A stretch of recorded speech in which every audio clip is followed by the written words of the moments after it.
Assalamualaikum warahmatullahi wabarakatuh.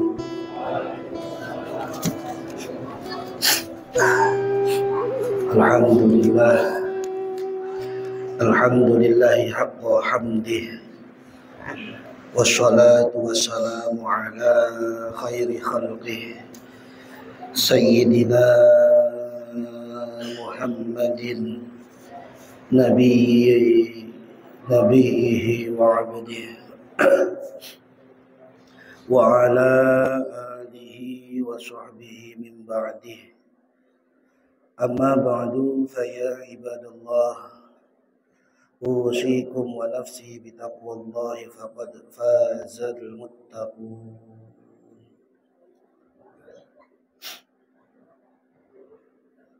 Segala puji milik Allah Subhanahu wa taala. Salawat dan salam tercurah limpahkan kepada manusia terbaik, Habibana wa Nabiyana Kanjeng Nabi Muhammad sallallahu alaihi wasallam, pada para sahabatnya, keluarganya, para pengikutnya, para jamaah rahimakumullah.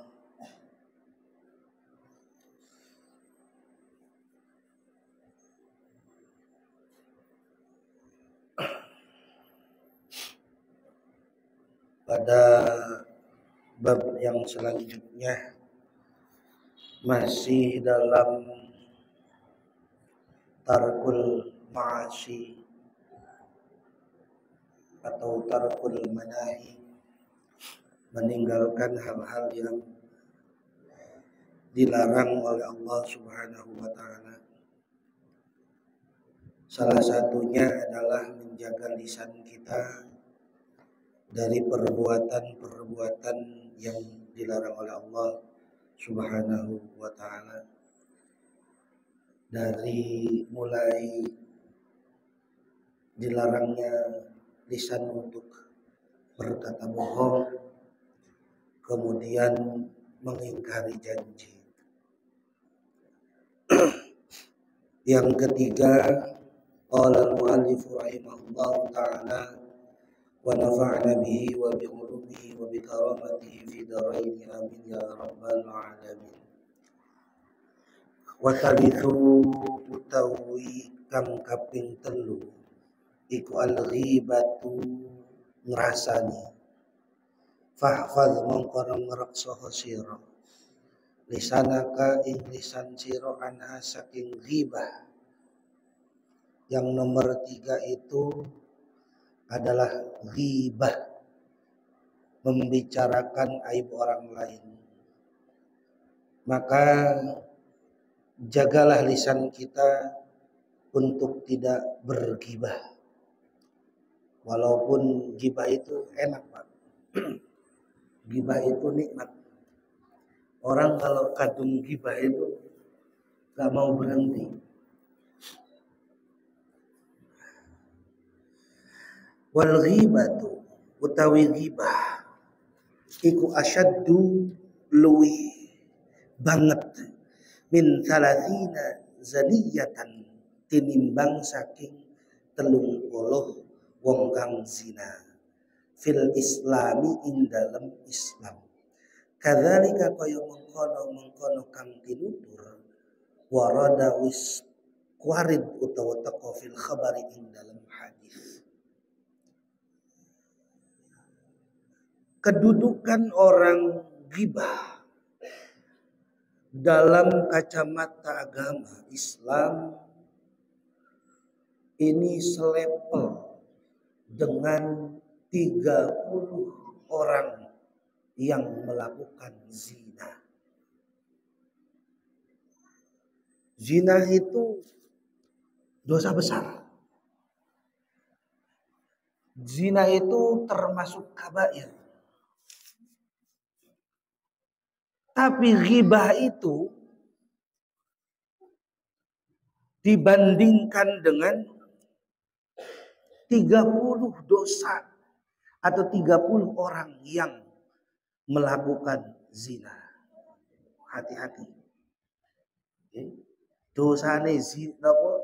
Dosanya ghibah itu melebihi pelaku zina 30 orang.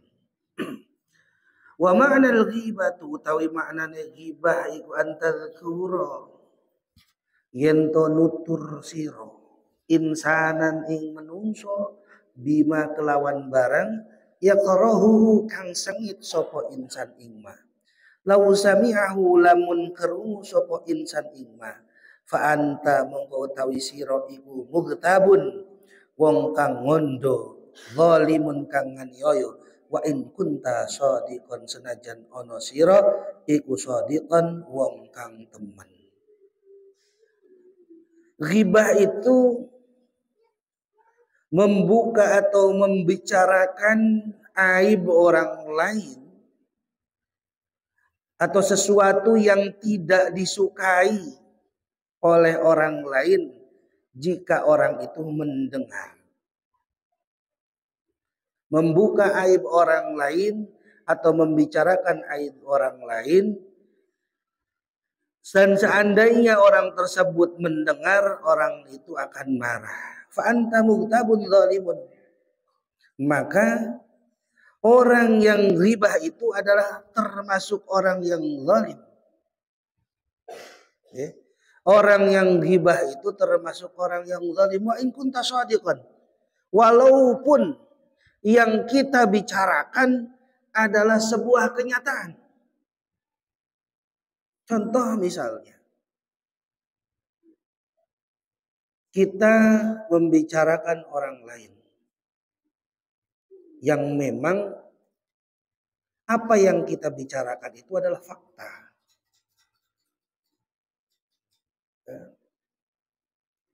Ini termasuk kezaliman, Pak. Walaupun fakta.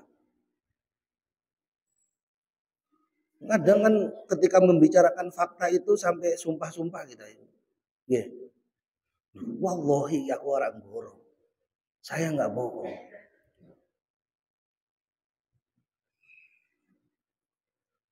Saya ini nggak bohong. Kalau Pak Degito itu jarang cewek misalnya.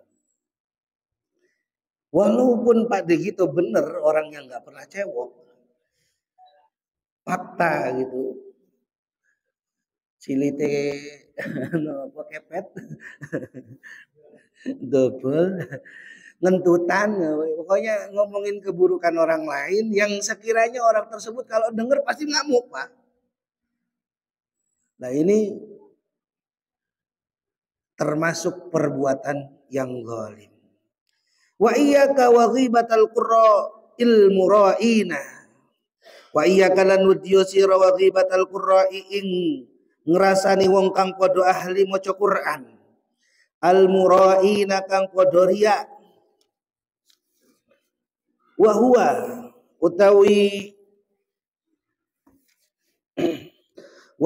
utawi ngrasani qurra iku antufhima yen to aweh faham sira al maksuda ingkang den sejo min ghairi tasrihin saking ora terang. Fatakulu mongko ngucap sira aslahahu muga-muga bagusaken ing kura sapa Allah Gusti Allah. Faqad sa'ani mongko teman-teman ngolokaken kura ing ingsun wa ghammani lan nusuhaken ing ingsun ma ing perkara jaro kang lumaku apa ma'alehi ngatasé kura fanas'alullaha mongko nyuwun ingsun Allah ing Gusti Allah ayyuslihana ing yen to bagusaken sapa Allah ing ingsun wa iyyahu lan ing kura. Dan terutama kita harus mampu menjaga lisan kita untuk tidak ghibah terhadap orang yang ahlul Quran. Ustaz, ini kan kebiasaan seorang santri ngerasani Ustaz.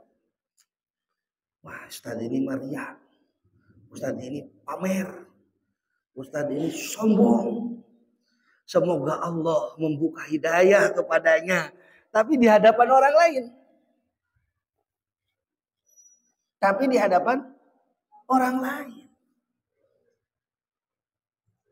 Kalaupun kita mau menegurnya, ya jangan secara di belakangnya. Kalau mau menegurnya jangan di belakangnya. Samperin. Ustaz, jenengan katanya gini. Benar apa enggak? Tabayyun.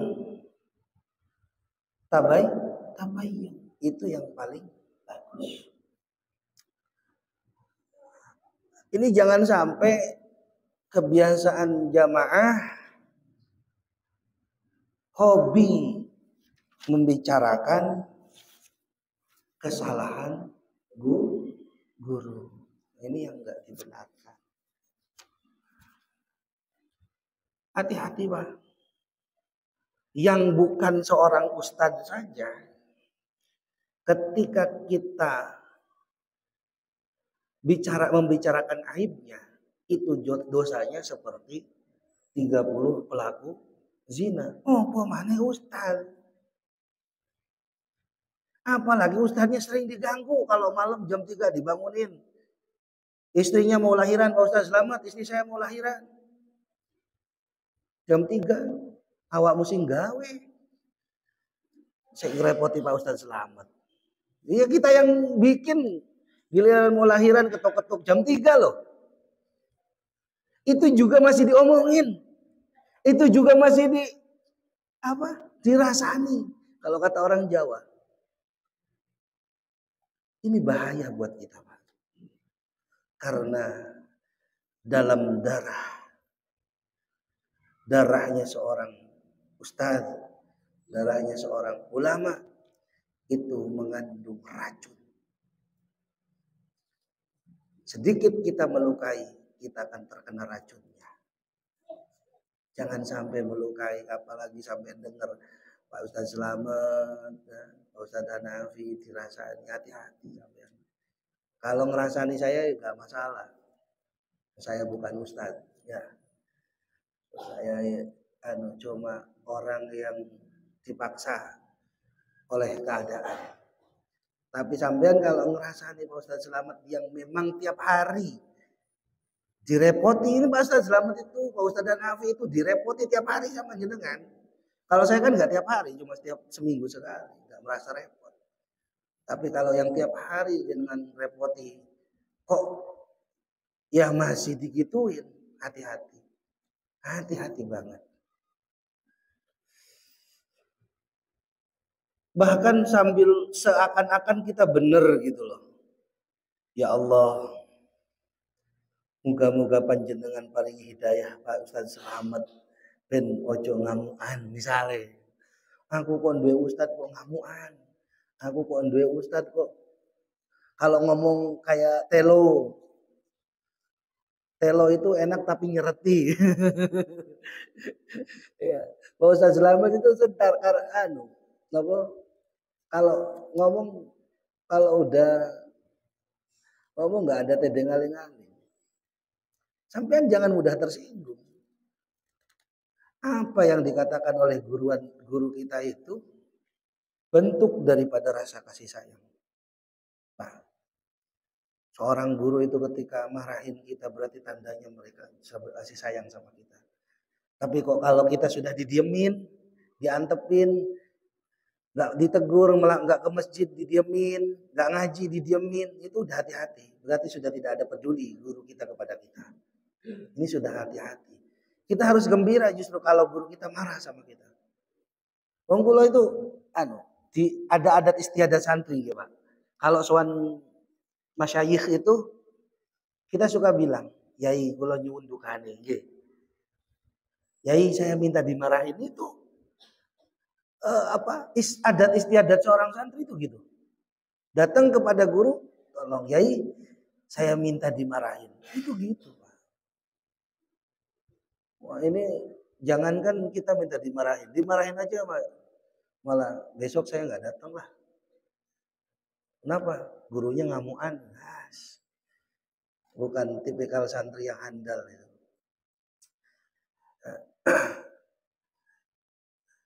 Mengapa eh, apa kita tidak boleh membicarakan atau dengan padahal tujuannya mendoakan, tetapi secara tidak langsung kita sudah membuka aib seorang ustaz, seorang ahli agama. Fa inna hadza mongko satuhune iki pengucap iku jam'un ngumpulake bainal khabithaini ing dalam antarane Allah loro. Kita sudah menggabungkan dua keburukan. Satu yang kita bicarakan adalah seorang guru, kedua ghibah yang dilarang oleh agama Islam.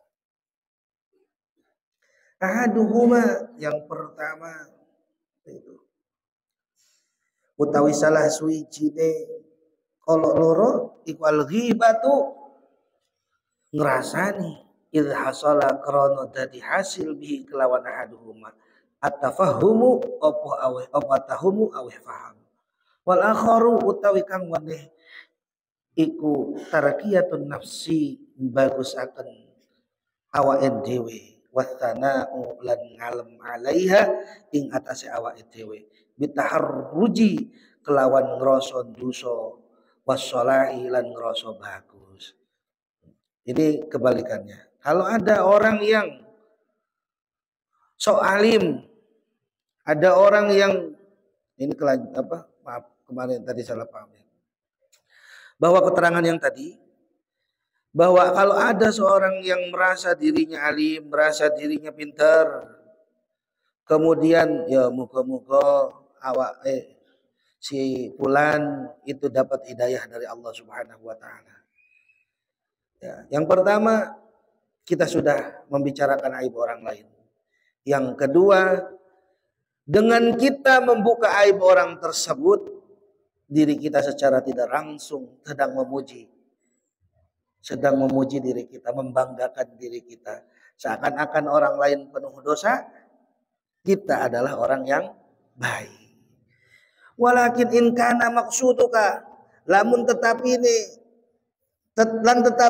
lamun ono opo sejol iro min qaulika saking pengucap sira iku aslahahu muga-muga bagusaken ing qurra sapa Allah Gusti Allah ad-du'a ing donga akan fad'u mongko donga sira lahu maring qurra fisirri ing dalam samaran.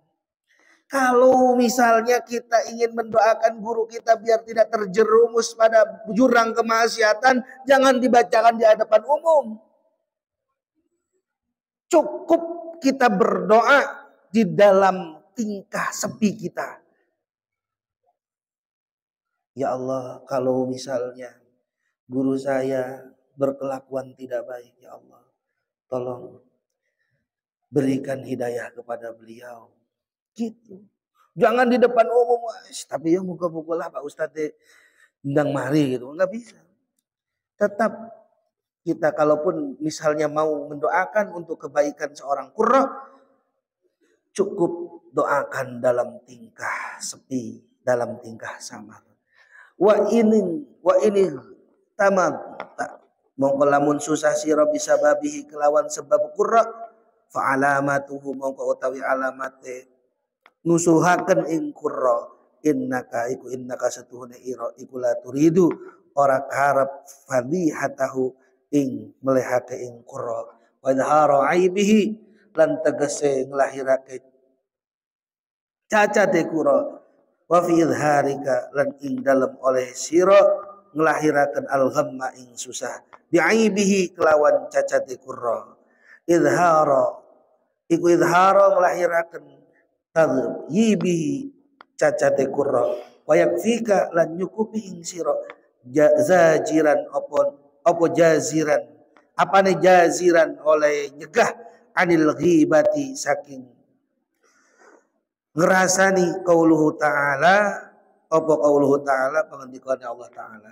wala yaghtab ba'dukum ba'dan ayyuhibba ahadukum ayyakula lahma akhihi maitan fakarihtumuhu faqad syabbahakallahu bi akalil lahmil maitati fama ajdaraka ila akhirih. Kalau seandainya tadi kalau misalnya kita memang pengen mengharapkan orang tersebut menjadi baik, maka doain. Tapi kalau misalnya kita ini bersikap seperti itu disebabkan karena emang pengen membuka aib, membuka keburukan orang lain, karena kita merasa susah, kita merasa sengsara dengan aib orang tersebut, maka ingatlah dawuh Allah Subhanahu wa taala, wala yaghtab ba'dukum, janganlah kalian membicarakan aib sesama. Ayyuhibba ahadukum ayyakula lahma akhihi maitan, apakah kita, ini Allah bertanya, kalau kita sering membicarakan membuka aib orang lain, apakah kita senang makan bangkai? Jadi orang yang membicarakan aib orang lain itu ibarat kita sedang membakar bangkai saudaranya sendiri. Kenapa digambarkan seperti itu? Karena secara tidak langsung ketika kita membuka aib orang lain, kita sudah membunuh karakternya. Berarti kita sudah membunuh orangnya, sudah membunuh karakternya. Secara tidak langsung kita sedang memakan bangkai daripada teman kita sendiri. Fakarihtumuhu, apakah kita enggak jijik? Jenengan suka dah makan daging manusia mati kayak Sumanto itu? Kita bukan kanibal. Maka secara tidak langsung kita adalah kanibal-kanibal yang merasa diri kita baik.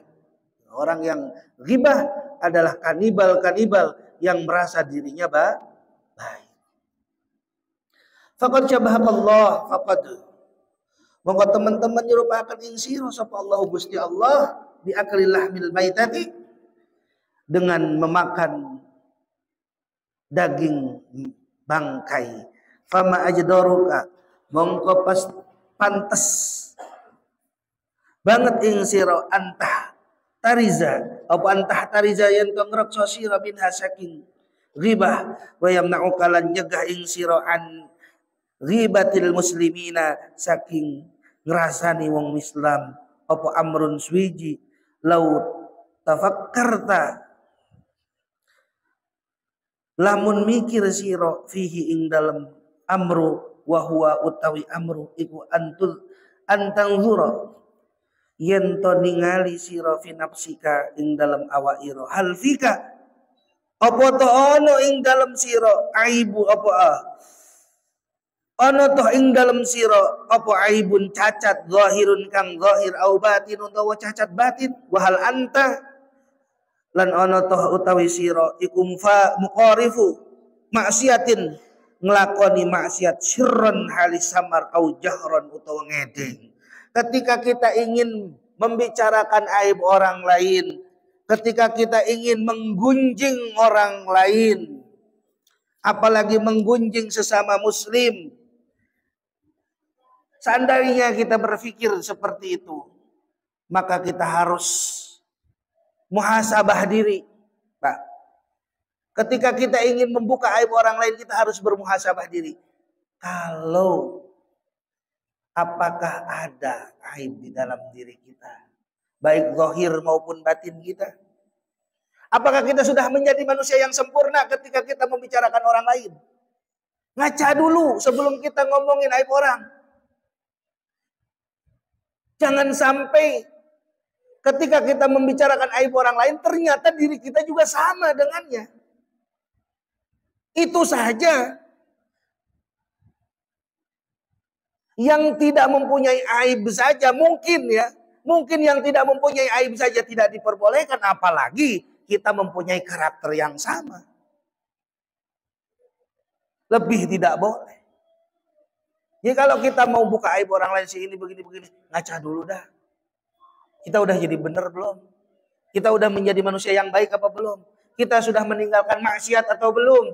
Kita sudah menjadi manusia yang suci atau belum? Kalau kita masih kotor, perbaiki diri kita aja. Ngapain sih memperbaiki orang lain? Ngapain sih ngurusin orang lain? Apalagi ngurusin saya. Istri saya aja gak mampu. Buktinya saya masih gemuk. Gak kurus-kurus, Pak. Kalau ngurusin Pak Slamet boleh. Emang udah kurus. Gak bisa juga. Ini kita buka aib orang lain. Ghibah, ya Allah. Kita sendiri ngaca. Udah bener belum sih kita jalanin kehidupan? Udah bener belum kita menjalani agama? Sudah bener belum kita menjadi hambanya Allah? Kalau kita masih belum bener, gak usah ngurusin orang lain. Hasibu anfusakum qabla an tuhasabu. Introspeksi diri dulu lah, diri kita. Sebelum nanti kita dibuka aib kita di hadapan Allah Subhanahu wa ta'ala. Fa idza arafta mongko tatkalane wis ngerti sira zalika ing mengkono cacat lan maksiat min nafsika saking awak sira fa'lam mongko weruh sira anna ajzahu setuhune apese wong anit tanazzuhi saking ngedoi amma saking barang nasab tahu kang bangsoaken ing mas ilaihi maring wong kaajazika iku kaajzika kaya apes ira wa udhrika lan setuhune uzur wong ka udhrika iku ka udhrika kaya uzur ira kama takrahu lan kaya barang kang sengit sira antuf taloha ing yento kaweleh sira watul karo lan den tutur apa ayubuka pira-pira cacat ira fahuwa mongko utawi wong aidon halim malih yakrahuhu iku yakrahu yo sengit ing sira. Kalau seandainya kita yang mempunyai aib yang dibicarakan, gimana perasaan kita ketika aib kita dibuka di depan orang lain? Yang pertama itu, sebelum kita membicarakan aib orang lain, kita suruh introspeksi. Kalau seandainya kita mempunyai cacat yang sama, terus kemudian orang membuka aib kita, membuka cacat kita, apakah kita marah atau tidak? Kalau kita masih marah, maka orang lain pun akan mempunyai perasaan yang sama. Maka jaga aib orang lain, jangan sampai dibuka di depan umum. Cukup ketika kita melihat keburukan saudara kita, cukup dengan mendoakannya. Kalaupun mau mengingatkan, ingatkan dalam tingkah sepi lagi berdua. Jenengan ini jangan gini. Gak baik. Cukup seperti itu. Samperin ke rumahnya, tegur. Jangan diomongin di depan orang. Fa in satartahu mongko lamun nutupi sira ing wong satarallahu mongko nutupi sapa Gusti Allah alaika ing atase sira uyubaka ing pira-pira cacat ira wa in fadhahtahu mongko lamun buka sira ing alane wong liya sallata mongko merintahake sapa Allah Gusti Allah alaika ing atase sira alsinatan ing pira-pira lisan hidadan kang landep tumazzikuna kang ngebreh iradaka ing kawirangan ira fid dunya ing dalam dunya. Thumma yafdahuka mongko nuli buka ing kemaluan ira sapa Allahu Gusti Allah ala ruksil khalaiki ing atase moto kepalane para makhluk kabeh yaumal kiamati ing dalam dina kiamat. Kalau kita mampu menutup aib orang lain, maka Allah akan menutup aib kita. Kalau seandainya kita hobi membuka aib orang lain, maka Allah akan memerintahkan kepadamu atas dirimu.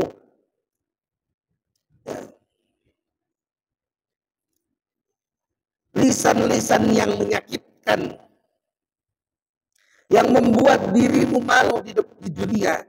Kemudian Allah akan membuka di depan mata orang banyak tentang cacatmu di yaumil qiyamah. Di hadapan para makhluk, kalau kita tidak mampu menjaga aib orang lain, maka Allah akan membuka aib kita di yaumil qiyamah di depan orang banyak. Gitu Pak. Aib kita bakal dibukain. Besok itu bakal ada gambar. Oh, si ini sering begini. Semua orang akan tahu. Tetapi kalau kita tidak menggibah, Allah akan menutupi. Kalau kita mampu menjaga aib orang lain, Allah akan jaga aib kita di hadapan semua makhluk. Tidak akan dibuka tuh Pak.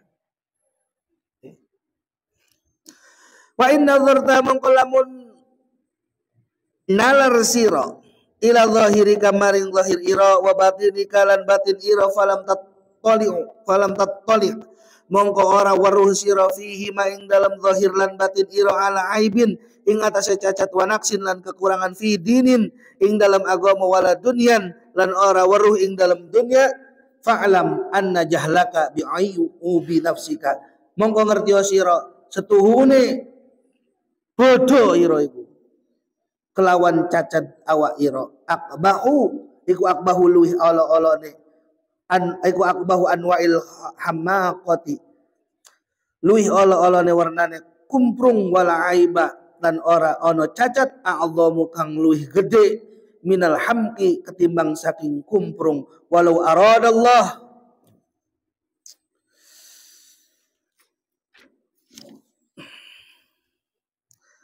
ketika tadi kan kalau kita tahu kita ini manusia penuh dengan aib, kita ini manusia penuh dengan kecacatan, maka kita harus introspeksi diri. Lah kalaupun misalnya kita setelah introspeksi diri, oh saya ini orang baik, saya ini orang yang ahli ibadah, nggak ada saya cacat, ya merasa nih, kita merasa diri kita nggak punya aib, diri kita orang yang baik, orang yang soleh, maka ketahuilah anna jahlaka bi'uyubi nafsika, kita ini adalah orang bodoh karena tidak tahu aib sendiri, karena tidak tahu kekurangan diri sendiri. Orang yang tidak mampu melihat kekurangannya adalah orang yang bodoh. Pak. Karena setiap manusia ini tidak lepas daripada aib, Pak. Tidak ada manusia yang terlahir dalam keadaan suci kecuali para anbiya wal mursalin. Kita manusia biasa, semua punya aib, mau kiai, mau habaib, mau siapapun. Semua punya kesalahan. Al-insanu mahalul khata'i wan nisyan. Manusia ini tempatnya lupa dan tempatnya salah dan lupa. Gak bisa kita lepas daripada kesalahan. Nah dari sinilah kalau kita tidak mampu melihat diri kita, berarti selamanya kita tidak akan pernah mengenal Tuhan kita. Semua manusia punya kekurangan, Pak. Kalau kita mau bertafakur, di mana kekurangan saya, Ustaz? Di mana kekurangan saya, Gus? Saya itu nggak pernah ngerepotin orang lain. Kata siapa kita nggak pernah ngerepotin orang lain? Semua makhluk sosial pasti saling membutuhkan. Semua orang pasti saling membutuhkan. Jangan merasa diri kita hebat. Jangan merasa diri kita mampu berjalan dengan sendiri. Kita butuh terhadap orang lain. Lahir kita loh dibantu sama bidan. Dibantu sama dukun beranak. Lahir ke alam dunia apa ada yang langsung mencolot gitu Pak Derodi. Keluar, itu enggak ada. Dibantu. Pak. Masih ditimang-timang sama orang tua kita. Dibantu mau makan disuapin. Semua kita masih butuh orang lain. Bahkan ketika kita meninggal dunia nggak ada ceritanya orang meninggal dunia berangkat ke kuburan sendiri, pakai kain kafan sendiri, nggak ada ceritanya Pak. Kalau sampean masih mampu, kalau belum mampu seperti itu nggak usah kita menyakiti hati orang lain. Nggak usah kita merasa diri kita nggak butuh sama orang lain. Semua itu butuh. Semua ini kita membutuhkan. Kiai jangan merasa dibutuhkan sama santri. Sampean kalau nggak ada santri nggak ada kiai. Santri jangan merasa dibutuhkan sama guru. Karena kalau nggak ada guru siapa yang mau ngajar kita?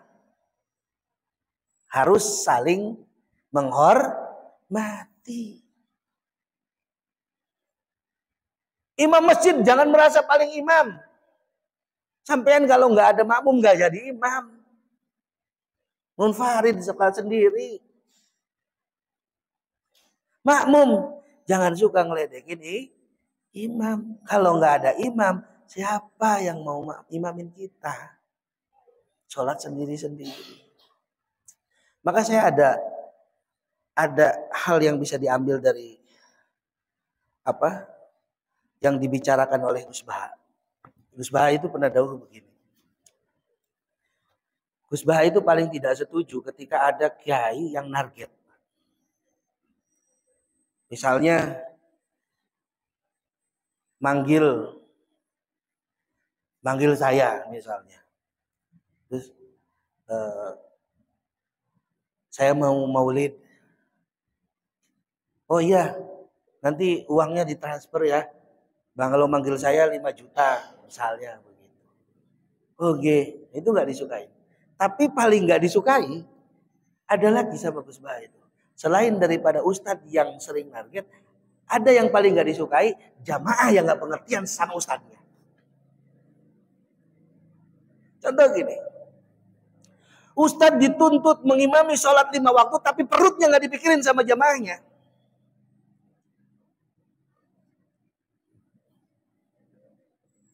Perutnya nggak dipikirin sama ngimamin 5 waktu di sini. Tapi kalau minta gaji jangan. Kalau ada ustadz, tolong dong gaji saya ya, saya ngimami di sini 1 bulannya 70 juta. Itu salah. Berarti ustadz kalau nggak sholat sekali takut dikurangi jatah gajinya.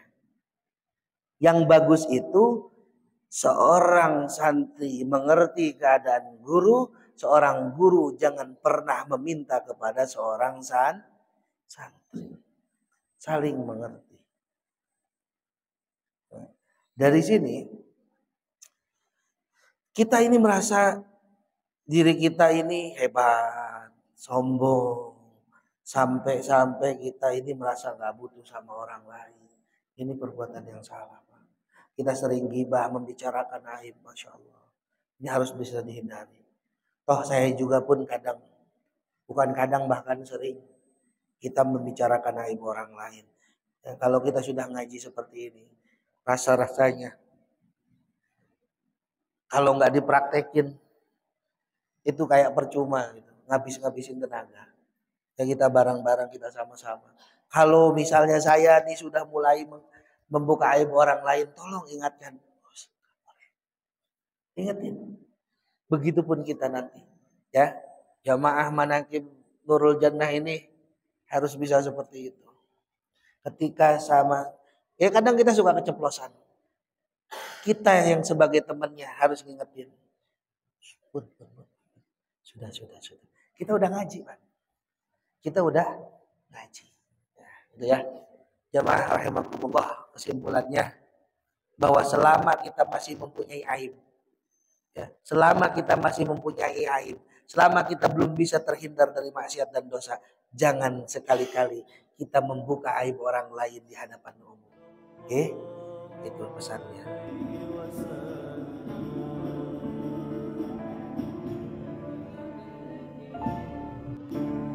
Sallallahu ala Muhammad sallallahu